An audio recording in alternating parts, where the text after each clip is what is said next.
The next speaker on my list is Mr.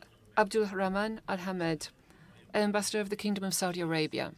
Ambassador, you have the floor. Thank you, Mr. Chair.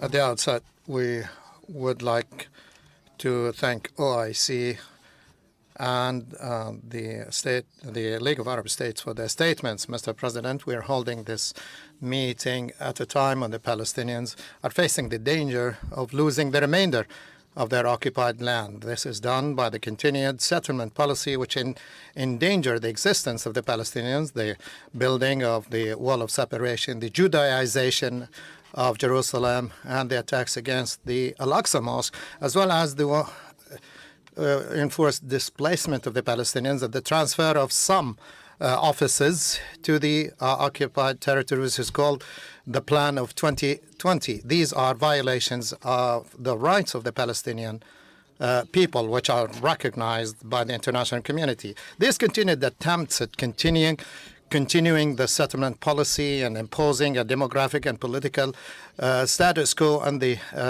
Palestine will foil international efforts and will make this two-state solution impossible. Mr. Chair, the settlements is considered one of the most serious obstacles to peace, and that foils any attempts to resume negotiations. Israel has taken unilateral actions and tried to impose a new status quo on the area by arming the settlers and by building settlements randomly, confiscating properties, farms, unlawfully building these settlements on the confiscated land. We would like to recall the two Security Council resolution 465 and 497, which have considered these settlements illegal and called for the dismantlement of these settlements and the tearing down of the separation wall, and the called for a halt to the building of settlements in East Jerusalem. The European Union has taken measures concerning the import of products from Israel and concerning the import of products from the occupied territories. Mr. President, Saudi Arabia is calling on the international community to abandon the double standard policy, which are in violation of the international legitimacy, and to put an end to settlement policies and to exert pressure on the Israeli government to be in line with the international legitimacy.